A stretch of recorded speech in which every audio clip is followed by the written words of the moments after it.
Can I just tell you, I was rewatching some of our videos, and I'm like, I feel like, does anybody else out there like look at themselves and like, I wonder what if I just had like this pull just. She's stretching the skin on her face back. If you're just listening, Yeah, because like we're as almost if you got 40, a facelift. and I'm like, yeah, I do it every day. I'm starting to sag a little bit, so I'm like, Every day, I'm like, yeah, you do? mm-hmm. Oh yeah, every day. Not that I would ever do anything, but I'm like, okay, I'm starting to feel like I need a little lift and tuck. Anyways, sorry to derail. All right.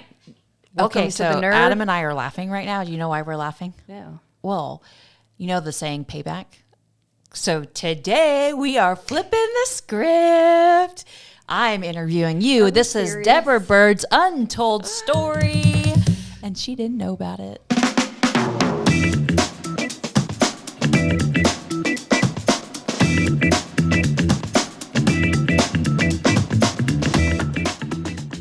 All right. Bring it.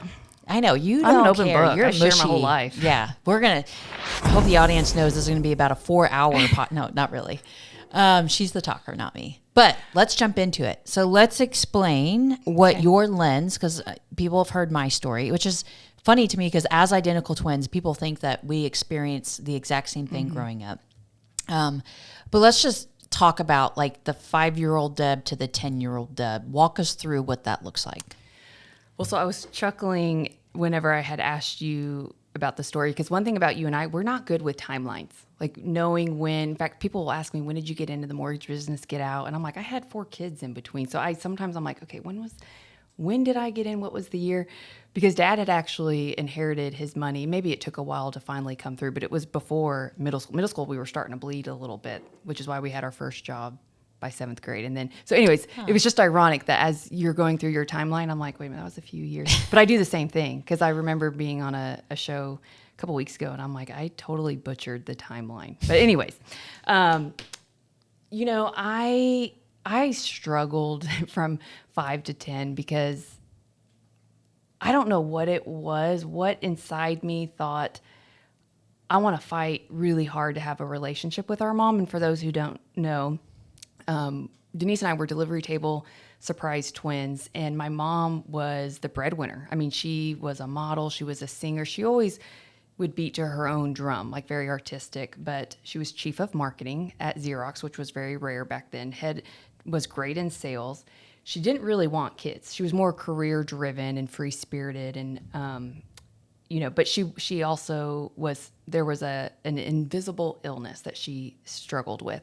And sometimes having traumatic stress, like, I don't know, 2 babies at the same time that you weren't expecting can ignite certain phenotypes or genotypes to then be expressed. And so she was diagnosed with schizophrenia first and bipolar disorder when we were about 6 months old. And so I would go visit Mom in different mental institutions and psych wards. And the only way I can really help people picture this is if you've seen Patch Adams in the very beginning, Robin Williams was actually in the mental institution as a mental patient, and he would look around and you just would see how these people were treated. It's almost like the exact opposite of what you should do, because they're put in like a padded room away from their family in a jacket and put on such rigid routines and forced to take medication that you don't know how those chemicals are all going to mix together to then, is it going to make you ill? Does it make you hyper? And so, our dad, in his attempt to protect us, it felt like encouraging us not to see Mom. And so, I mean, if I had to find rides to go see her, even at 7 years old, I was calling Grandma or Grandpa to find a way to go see her. And then I suddenly started to feel a heavy burden that I put on myself, because I didn't realize it at the time, but I would go and I'd fight so hard to visit Mom. And again, there'd be like a red line, and I couldn't touch her, I couldn't hug her, couldn't hold her, but I would have nurses tell me how she was contemplating suicide, but she knew, like, every weekend Deborah was going to come with her little colored drawings that she did at preschool or at school, and it was like saving her life each week. And as much as it felt good, it was like a heavy burden where I thought, as I got older and we're playing competitive sports and we travel, I would fear, is my mom going to be alive? Like, is she going to be okay? What if she doesn't see me? And I always felt responsible for her happiness or making her feel like she was a normal human being and her mom.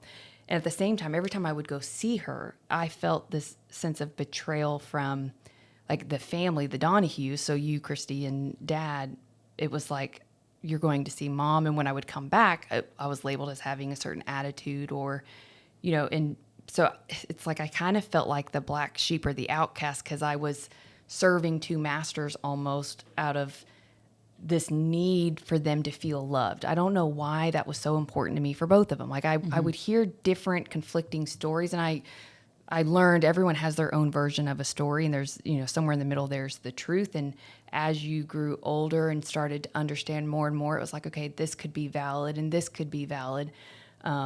But I was so focused on being that peacemaker and making sure they felt loved and not realizing how much I wasn't allowing myself to ever be a focus or to be loved. So priority? Yeah, it was hard because I felt guilty when I would leave our family and I would see you and Christy get really close. And, here we were expected to be twins and everyone's like, oh, I'm sure y'all can read each other's minds.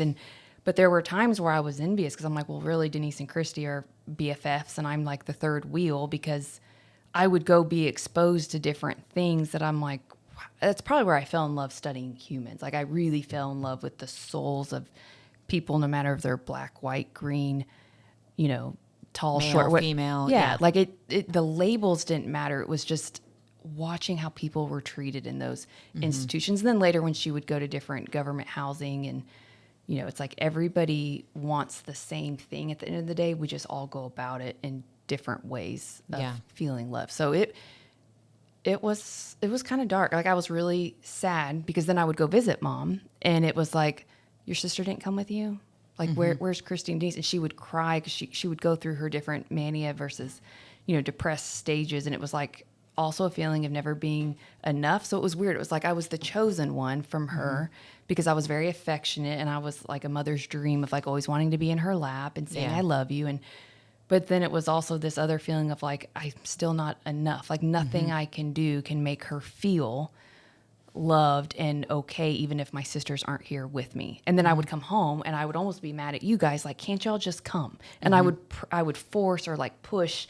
That's probably where I learned to be manipulative and didn't know it as I was trying to get y'all to go see her and trying to get her to kind of be more normal at different events where I'm like, Mom, like, can you please stop? Like, you're crazy showing. Turn it down a little bit, please. Like, so it was a difficult emotional time that wasn't easy.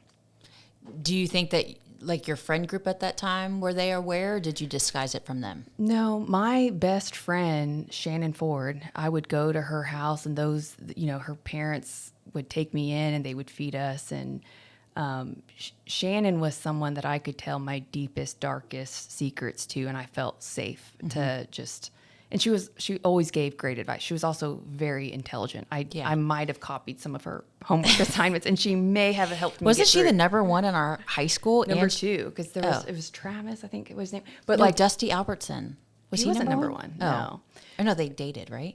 Yeah. Okay. She was big into NSYNC. But like I remember us being in class and like I would sit at an angle where I could see her and we had a system where this was A, B, Stop C, D. it. And she'd be like, number 10. I needed a friend like that. And I was like, I passed so many classes because she's very smart. But she also, I think, understood and saw just our schedule with the sports that we were in and not having two people in the home, providing with the level of, conversations that her parents, because they were pretty well off. And her parents are still married today. I know. Yeah. She was a client of yours too, right? Yeah. Yeah. So with that, where, just like the question that you asked me, where do you think, what was the good and the bad of your adult self, of you going through that as a kid? I would say the good was I learned how to have empathy at a very young age. And I was exposed to things that most people are never exposed to. So I feel like I have a unique gift of making people feel connected to me, or I'm a safe place for them to talk to, because there's really nothing anyone could tell me at this point that would shock me. Even from working at the family law firm for the time that I did, I probably heard the worst stories anyone could have ever have gone through. So nothing made me like, oh my gosh, like, really, so it allows people to feel heard and seen in a way. And I say that's one of my unique traits.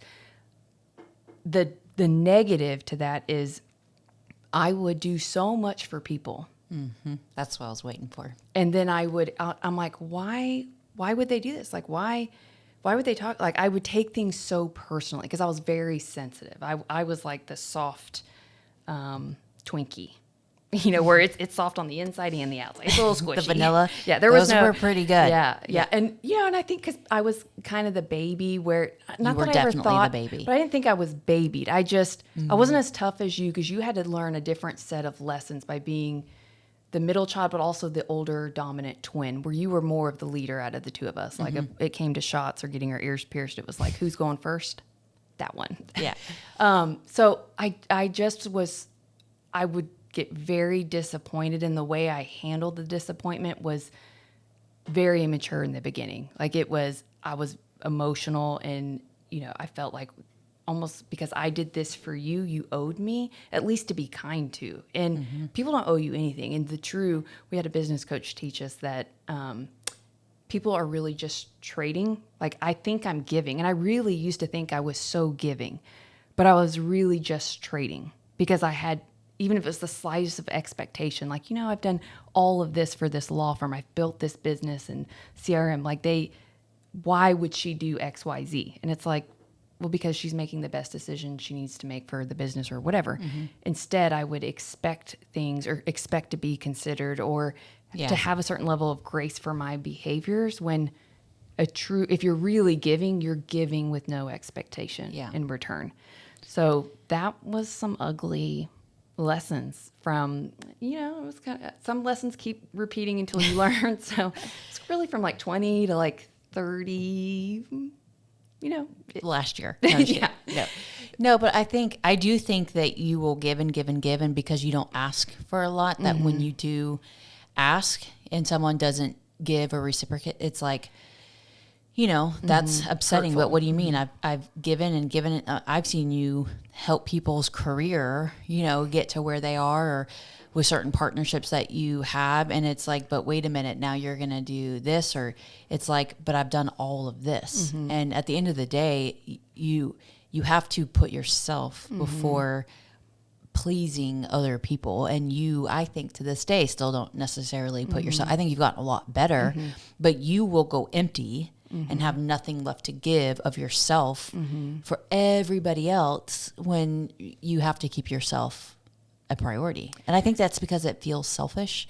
I think both of us are not selfish people, but that ultimately feels so selfish. And you, at an early age, have always had to put yourself last. Well, that's what I had to learn. I'm not the savior. And I always thought with my mom, I could save her. And with dad, I could save him. And I would give chance after chance after chance. And I had to learn that's not my responsibility. And how dare I even think that I could do that? Yeah. And until I learned that everybody is responsible for their own happiness, that I should have learned from a young age, nothing I could have done for mom then or now, because I still, she called me yesterday in tears and asked me when I was going to be there. And it's like, I can't, because I choose not to, because I have to be the leader of my family now. And I have to make sure certain decisions that I make and the legacy that I'm creating for my children, that I don't end up in the same position as you, Mom, for them. And so it's learning what to say no to so you can say yes to the things that are great. And I think it is hard. I think for women in general, I mean, we're taught to be so nurturing and caretaking and having kids, and whether it's a husband or a team, or it's like when people go to vision plan or set goals, I think for females, some of them need to be taught how to really do that, because it's hard for us to ever think or put ourselves on the map. Yeah. It's always like kids, husband, and then you and your goals and your, So some just don't even know how to get into that space to have goals where it's focused on them. And I remember a manager back in the day who would write these horrible fear tactic based manipulative emails about, you better have your goals, and if you don't, then that means you're living in a state of fear. And I'm like, what if it's possible that they don't know how to do this? Right. And just because you give them a template, shove it down their throat to turn it in and force. It's a psychological thing. Yeah. So that just brought up, not that, but when you talk about like, there's no story that could surprise us. I think in the last conversation I had with Mom in hearing, did you hear about the whole Whataburger and the arresting thing, and how basically she woke up naked in a jail cell? Oh, yeah. This was just like earlier this year. She tells the story too, like it's perfectly normal. She's cracking up because the lady was like, "Why? We have to ask you, like, why did you take your clothes off?" And she was dying laughing, like, "Oh my God, you could see me." And I'm thinking to myself, "Mom, you're in a jail cell." Yeah. She didn't get arrested because she did something illegal. She got arrested because I think people thought she was crazy. And Well, yeah, the cops asked her, "Do you want to take a trip downtown?" She thought she meant like go party downtown. Of course. She didn't realize it was jail. Yeah. And the bed was uncomfortable, so she took her clothes off to lay it down. we missed that. Like, I feel like if you put a camera and a mic on Mom, I mean, that would be, everybody would be not in an embarrassing or shameful way, but she owns who she is, and she really is one of the funniest people I've ever, even to this day. It's just like me or not, this is who I am, and she is, free spirit is definitely the right word. Well, she was the middle child. She had an older brother, younger That's brother. right. And she's a preacher's daughter. So Yeah. our grandpa was a Methodist preacher for many years. Yeah. He came from a very conservative family. So Yeah. when she married Dad, she was only 20.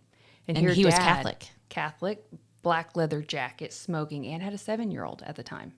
And Oh so my she was gosh, going I to be a forgot stepmom. about that. So she totally went against the grain, which she normally did. Typical Preacher's there daughter, is yeah. no rules. Like she's like, there's laws, but there's no rules. Rules are for dumb people. She used to tell me that. Like you don't pay Rules attention to are for rules. dumb people. And laws Wow. were even like border. But she was like the Madonna of the era. She was very free spirited. She was very sexy and like was comfortable in her own skin. Would take me to nude beaches. And when I was in middle school and we ran into her cousin, that was awkward. I'm like, I don't even know where to look. Like, Where do you, eyeballs up? yeah, up. I'm like, I don't even know what to do here.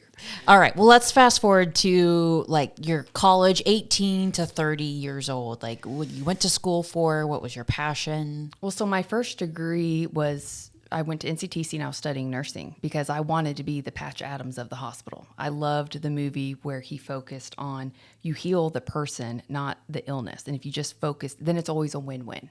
And so I thought, I want to do this and I want to specialize with kids because I really didn't want any kid to feel the way I felt. Yeah. Where, again, I, for some reason, had this weird feeling of not being enough or being loved for who I was. And so I was taking clinicals and, doing the organic chemistries and anatomy and physiology. Barf.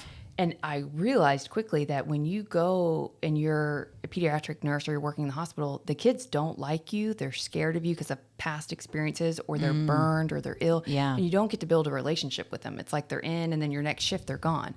And so I was like, okay, this isn't going to work. This isn't feeding my purpose. And I knew I probably should be a teacher and a coach because my teacher and coach, James Kirk, in seventh grade was always my inspiration of, he was someone that saw in us, and especially me, he knew I was insecure. And like I was the kid that when we would play basketball, I'm looking in the bleachers to make sure Dad's watching me and like to give me the nods and needing the reassurance. You never needed the reassurance. But Coach Kirk saw that. He taught me science in middle school, and he helped spray paint, the basketball court on our driveway. And So we could shoot free throws. I remember that. I mean, I invited him to my wedding. I still talk to him. He has twins. I know. That's the That's ironic thing. crazy. Yeah. And so I didn't want to go that route because of the income. I knew they didn't earn a lot and they didn't get pay increases. Yeah. But then I was like, I don't want that to be the reason why I don't do this, because if I had to think back to who made the biggest impact on my life, it was Coach Kirk. God, yes. Bless you. Excuse me. And so I went to UNT and I, did 4th through 8th grade. They only had generalist 4th through 8th at the time. And I taught middle school science. And I taught science because it was the only class, because I was not the best student. I think we revealed in one of the podcasts, my best friend helped me get through a lot of my classes. Your best friend was the great student. Yeah. Thanks, Shannon, to this day. But I also had to learn how to learn, and not everyone learns the same way. So every year I would say, I want all the kids nobody else wants. Give me the hardest ones. The one I don't like. Me and pre-AP are not going to go well together. Like, I want the kids who were like me, or really at the end of the day just needed the most amount of love, and I will turn them into rock stars, because I do think relationships drive people. And I had kids that would go through a brick wall for me, and they still write me letters today. I remember that, yeah. How much you can change a person's trajectory when you teach them in 7th and 8th grade, because it's before high school. Sometimes high school, they're too far gone. I think you can form them. Yeah. Yeah, but in a time when school really teaches you to stop asking questions and to fear getting wrong answers, because you would see these red marks. And, I would teach them science is the only subject you can fail. And it just led to new discovery, new truth, because every experiment, when you got it wrong, it just meant you tweak a variable and you try again and you try think about again. it like that. Yeah. And so that's what I told them is, the taxes pay for your textbook. What you're going to get from Coach Byrd over here is going to be real life shit. Just don't tell your parents. Some of my things I'm like, okay, this is like Jersey Shore. My ways of teaching. But, they learned, and what they really And learned. they probably remembered and retained because it did. was different. Yeah. And I was hard. I was a hard teacher. I would give homework, and they knew I had high expectations. But I just remember going into your classrooms and being like, nobody needs to know anything about this periodic table. I do know that AU was gold. do you know what K is? K? Potassium. Oh, I was going to say platinum, potassium. Yeah. Fe? Iron. Are you so impressed right now? He? Helium. These are the easy ones. But okay, so my last and final question. What would you say? What was the biggest setback that ultimately created your comeback in your last 39 years? I don't mean like biggest setback like your most horrible, but what has actually created the biggest comeback for you? Probably. There's one story that nobody knows. I don't know if I should go into it. Oh. Let's hear it. Go for it. Yes, exclusive. No, because my kids don't even know. Oh. Do you know what I'm talking Are about? you getting teary-eyed? No. Okay. Do you know Well, what I'm talking about? Uh, So I will say it's probably when I just burned the boats, and when I was forming Plug and Play SM, I had multiple other jobs at the time because I was always fearful of, could I have a business that would be able to provide enough income for me or anybody else? So as a safety net, I always had my hands in other things because I've always believed in having multiple streams of income. But to pull and cut the cord on being an employee and going straight to being business owner that as is my scary. only source, Yeah. like sink or swim, Yeah. you really have, there's nothing you can rely on. It's the most rewarding thing, but scary thing too. It's when I finally cut the cord, because I was not sleeping. Anytime you're doing a startup, it's a lot of work. And it really was a secret for many years because I was really just doing your content and then other real estate agents in the area. And until you came out and said, okay, I don't do all of this, like 80-20. Well, everyone was asking me, and I'm like, yeah, my sister does all of this. So Yeah. if you're a loan officer listening right now, if you didn't know, Deborah's plugandplaysm.com, little shout out. I don't do all this stuff myself. So Deborah does 80% of it. Thank God. She has a whole company that can help you delegate it. Trust me, if you don't want to spend the time researching and creating your little graphics, gosh, horrible. Well, so I think that was the first time that it showed I believed in myself enough to back it 100%, where it was like all the cards are going in and I know I can do this. I've done it multiple times for everybody else in the world. Why not do it for myself? So it was a time when I realized I kind of grew up a little bit. I believed in myself. I was putting myself first. Yeah. I was no longer needing the feedback from others because selfishly, I think I would build these great businesses or help these people because it made me feel good. It re-solidified that they needed me. And I just had this, I always wanted to be needed. Yeah. And then eventually it was like, all right, I'm just going to do this. And it's been the most, it's still very difficult. I don't think you ever work harder on anything than your own business. And it's a true passion of mine. Like, I know you give me shit for times that you're like, do you ever just relax? Or we'll be like on an airplane and she's like, Oh my do you ever just gosh. not? But so people ask me, do you ever just not work? I'm like, but I don't look at it as work because it truly is my passion. If I had to choose to read a book, it's going to be a business or marketing or psychology or if you're going to sit on the beach, you're not just going to sit there because you're going to read something or you're going to listen to something. Or, no. And my mind will think of like, oh, this could help this person because I remember they were talking about this and I'm in this moment. And so I think of, oh, this would be a great marketing. I'm going to go ahead and share it with them. And you're always like, can you just turn it off for a minute? But you don't. It's an obsession and a passion where I don't feel like it's work because I'm finally doing what I love to do. Yeah. Well, there you have it, folks. I'm glad I was able to pay God. back the Byrd, flip the Not script. even a heads up from you, Adam? You're in on this? Hey, I don't see the show topics. I feel attacked. Just kidding. well, you are such a blessing in my life, and I appreciate all that you do for myself, for my family, for my business. So thanks for being you. Wow, that was like really sweet.